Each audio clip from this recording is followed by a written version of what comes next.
Hey, Indian Hills students. I wanted to take a few moments here to discuss the handbook. There are some highlights in here that I wanted to bring to your attention, and please listen in here for a little while I go through those. All right, a little welcome slide. So the purpose here of our time together is just to kind of highlight some key points of the handbook. And this is also linked on our website. And I can try to get that link sent to your teachers so you have that to reference as well. But it is your responsibility to understand the rules and expectations here that are outlined in this handbook that I'll highlight today. All right, so school hours you can see on the screen here are from 7:35 to 2:35. Wednesdays are a little bit different, you can see. Arrival anytime between 7:15 and 7:20, unless you're eating breakfast. Breakfast is served from 7 to 7:30. And then as the time goes on, you need to report to your classroom, be there ready to go by 7:30. And obviously, on time means early, so make sure that you're getting to your designated place in a timely fashion. Once you're here, we don't want you leaving the school grounds once you've entered the building unless you have permission or you're leaving for an appointment, and you go through the main office for that. All right, as I said earlier, breakfast available for free from 7 to 7:30. Lunch has some options, and there will be a menu published, and there's additional hot and cold entrees, a la carte items for cost as well. There is a video that we will kind of go over the expectations of breakfast as well as lunch that either you've seen or will see soon. Eating breakfast and lunch are both located in the student center. Absences, excused versus unexcused. So you can see there's a list of approved excused absences, and then all the unexcused absences will need to be approved through the main office. And your parent or guardian, they need to call the school by 9 o'clock on any given day that you're going to be absent, just to let us know where you're at and the reason why you're not going to be in school. It's important to be here as much as possible, obviously, for that instruction to be given to you and for you to succeed in school. All right, so you can see here's just a list of things to go over if you are going to be gone, letting your teachers know ahead of time if possible. That doesn't always happen, but if you can, that's important to let them know ahead of time. Notes, making sure if you do have a doctor's appointment or you're gone for an extended period of time, having a doctor's note as to why you were gone when you return. So you turn those into the main office. There's an email there that your parents or guardians can reach out to if you are going to be gone. That will also kind of show your teacher ahead of time that you're going to be gone as well. So again, there's proactive measures that you can take here, but we do know that emergencies come up and you do need to miss. But again, being at school as much as possible is very important to your education. So this outlines if you do have excessive absences. You can see if you're absent 5 or more days in a quarter, a notice will be sent home in the mail. And then 10 or more days, we're going to have a meeting with your parent or guardian. Obviously, making a plan with counselors and administrators to improve attendance will be part of that meeting. And then just trying to figure out what else can we do to help you be successful in getting you to school, not only on time, but for the duration of the school day and school year. Again, school starts at 7:35. Getting here 15 to 20 minutes early is going to help kind of give you a soft start. If you're getting breakfast, you can connect with friends at the time and then have plenty of time to get to your first period class. If you need to eat breakfast at home, that's perfectly fine. Or at school, that's fine as well. Just have a plan and be ready for that plan each and every day. If you're late to school, make sure you check in with the main office. That would be the only entrance that's available for you to get in. And so you're going to have to check in there upon your arrival. And then excessive tardiness to classes or to school, that could result or may result in disciplinary action through the main office.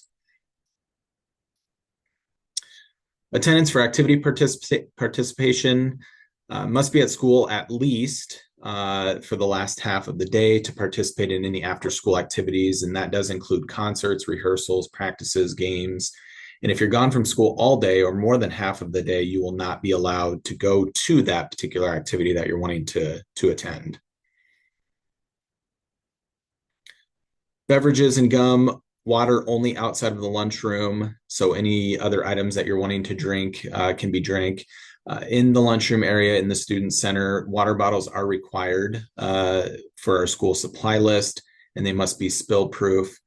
Beverages other than water, again, are only allowed in that student center area before school starts and during lunch. And then any food that you're eating must be eaten in the cafeteria, lunchroom area. There's no food of any kind in the classrooms or in the hallways. Just some other things to be aware of. Permanent markers not required for any class, and so they may be taken by staff members if we see them. Please do not bring them to school at all, just so we don't have that situation. Students and staff have allergies, so if you look down there, you can see there's a list of items that we are not spraying throughout the building. Latex-free school, that means latex balloons are not allowed. And then, of course, if you're bringing your lunch from home, peanut butter is not suggested, so be conscious of that. Use a different product that can get you the intended result that you want from peanut butter. Bullying and harassment is not prohibited while in school or on school property. Any activity, anything like that, it is we do not tolerate that in any way, shape, or form. You can see the definition there. It could be based on a number of different things.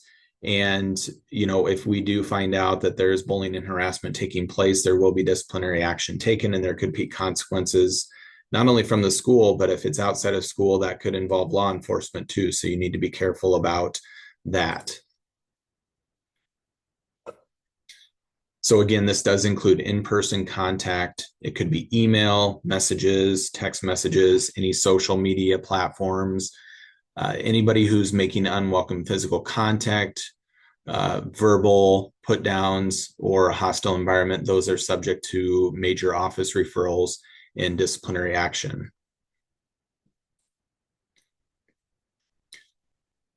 So again, this is just reminding you of some of those other items from the other slide.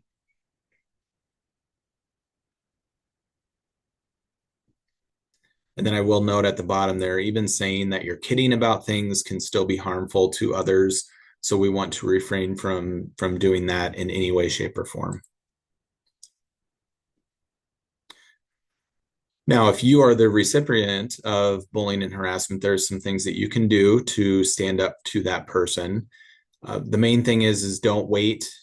If something's happening and it's been ongoing, you need to let an adult know as soon as possible if you are not able to rectify it yourself. Also, if you do see this happening amongst other kids, step in and say something or let adults know when you see that happening. It's best to say something early on rather than wait for it to get to a point where you're not sure what you can do to help the situation. The promotion and retention system, this is new to me as a new principal here, so I'm not used to this, but as it says here, you must be passing your math to be promoted to the next school. So this is mainly for eighth graders as you move to Southwoods. And any students who are failing 3 or more core classes will be retained.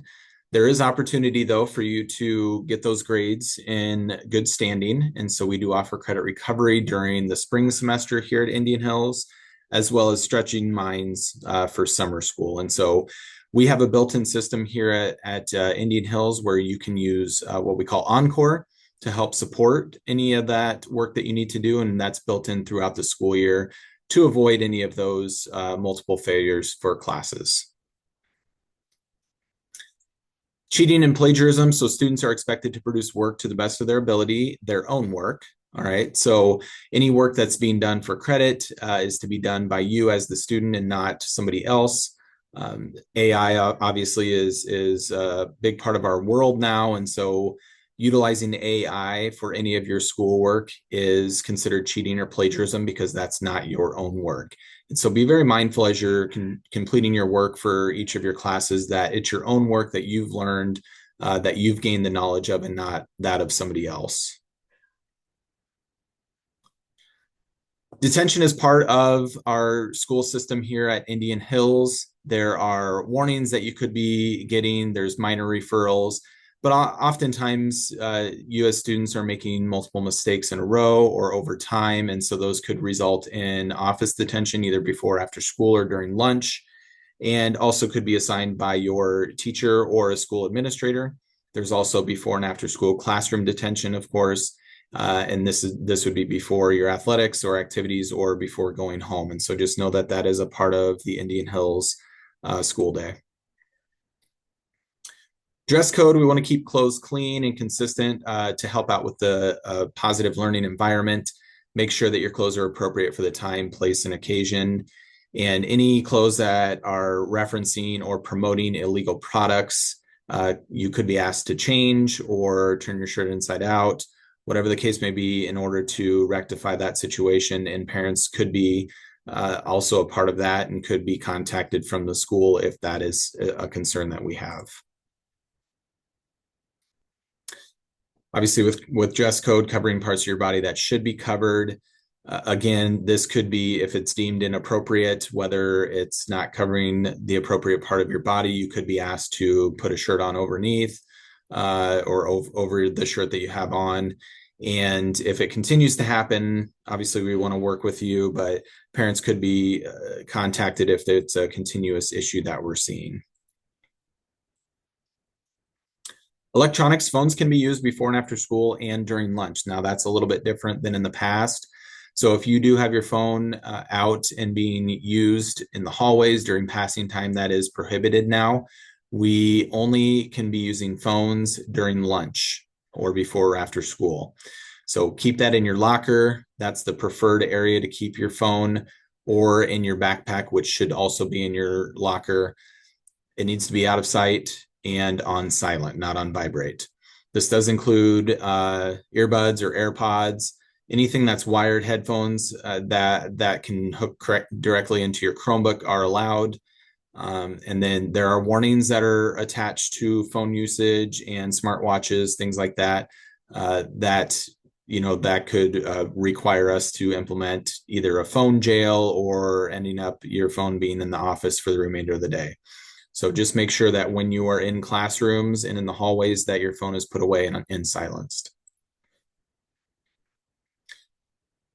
Chromebooks, need to have those charged and with you at all times during the school day. So you need to get into a routine of when you charge that and the location that you keep it in so it's safe. Chromebooks should be charged, ready to go for school every single day, not just some days. Keep your charger in your Chromebook case and have your name with it labeled. Don't load it out because if you do loan it, you are responsible for a new one if you lose it, and they're $25 for a new one. Every Monday, it's important to restart your Chromebook. Any updates that were needed just to clear your Chromebook of things and make sure it's in a good spot would be important for you to do. And then if there's any normal wear or tear to your Chromebook, check in with the Media Center. They can help you kind of with the repair process. And if that's needed, they can help point you in the right direction. Lockers are school property, so you're responsible for keeping them neat and clean.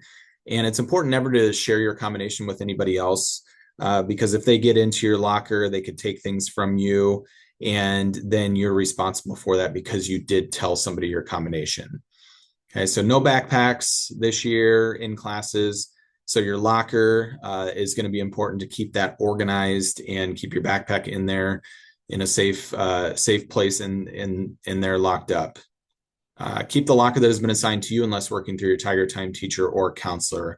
So if you have any concerns with that, you can reach out to one of them. Public displays of affection. Please do not demonstrate overt displays of affection at school or during school activities. That includes holding hands, kissing. Hugging is allowed, but should be quick and welcomed. And then if anybody is wishing to not be touched or hugged, please respect those wishes of those people. Bicycles, skateboards, rollerblades, scooters, things like that. Once you get on school campus, make sure you're walking your bikes and park them in the bike racks out back. Locks are a good idea. Helmets are definitely a good idea as well. And none of the skateboards, rollerblade, scooters are allowed on school property. And then safety drills and weather warnings, things like that. We will practice those drills throughout the school year. If there's severe weather, we definitely want to make sure that you're safe, and we'll move to those places for safety and stay in the building. We do have several layers of shelter in place, and we'll learn more about those during Tiger Time during our safety lessons. And then security, all school exit doors have electronic locks. So again, if you arrive to school late, you're going to want to report to the main office in order to sign in. If you see somebody outside lingering that you are for sure know that they shouldn't be in, don't let anybody through those doors. Make sure you tell them to go to the front office and check in properly so that we make sure everybody stays safe in the building. And then academic eligibility, grade checks happen during the season, including the quarter and semester. If you're not passing your classes, you do not play in that week's event. And so you need to make sure you are communicating with teachers and staying on top of your grades. You might need assistance through after the bell or with another teacher to keep those grades in good standing, but it's very important. Academics do come first, and that then gives us the privilege to play activities or participate in activities. So obviously with that comes conduct codes. So being in good standing behaviorally throughout the building as well. And that does include attendance, vandalism. There's a host of things in here that could deem you ineligible for activities. So please stay in good standing, not only with academics, but also your behavior so that you have the privilege of participating in those extracurricular activities. Alcohol possessing, using, or under the influence. So obviously possessing or being under the influence of alcohol can result in a host of different things. It's highly unnecessary for you to be engaging in any of these at your age. There's a reason there is an age limit in order to partake in the use of this. And so we should not be partaking in any of this. And there are heavy consequences for students who do engage in this activity. And this would also include tobacco possessing or using. There's a host of different items there that can happen if you are using or have that in your possession. The school nurse, anytime you are not feeling well, please visit the school nurse. Make sure you have a pass from whoever you are supposed to be in their classroom with, the teacher, a coach, whatever the case may be. Make sure that you visit the nurse so she can assess whether you can continue with your day. Obviously, under no circumstances are students allowed to go home or leave school grounds unless the school nurse deems it necessary. In those cases, parents will be contacted. And if they can't be contacted, we will get a hold of the emergency contact that is listed in Infinite Campus. And then the counselors. Obviously, the purpose of the counselors is to help you counsel through different abilities, interests, relationships, how you can fit in best here at Indian Hills to be successful. Please visit them early and often if you have a concern, whether that be school related, home related, or academic behavior, anything that you're seeing that you might need somebody else to talk to. Mr. Rich and Ms. Haynes would be happy to assist with that. We do have a student assistance program that offers counseling outside of school, and anytime, 24 hours a day, 7 days a week that you need that assistance, that phone number is right there. The counselors can help get you connected with the needed supports that you might have as you continue your school careers.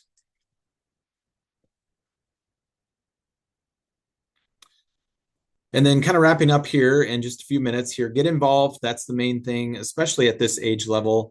There are so many different things that you can get involved with activities wise to continue to help round you out as a student here while you're with us. You only get a short time here at Indian Hills. You get a couple years and then you're on to Southwoods and then up to the big house up at Valley. And so getting involved early and often is so important and so crucial. as you continue to evolve as a young adult. And so we just have a few activities that we want to kind of outline. There's sports that you can be involved in. You can see the grade levels in which those are offered. But obviously, getting involved, there's research out there that the more you're involved with extracurriculars, whether that be sports or the fine arts, the more successful you become as a student academically. And so we want you to get involved as much as possible here while you're with us. There's intramurals. Those will be coming announced here very soon, but be looking out for those. If you're not interested in I guess, the organized sports, these are a little bit more laid back and offer a different route for you. As I mentioned earlier, there's the fine arts, band, choir, orchestra. Those are the teachers there. And then Miss Kuntz and Mr. Tressler, mime, school play, lighting. There's just all sorts of different activities that you can get involved in. If there's something that you're interested in starting up and you have an adult that would love to help serve with you, that's an option too. Just reach out and see if there's anything that you're interested in doing. Student government, the student council, we have leadership, eye care during study halls. The list just goes on and on for the amount of items that you could get involved with. And so reach out to any of the names that you've seen on the screen here over the last couple slides and get involved. All right. Well, that's all I have for you guys today. I wanted to thank you guys for sticking around. I know that was quite long, but I'm going to go ahead and stop the recording and have a great rest of your day, everyone.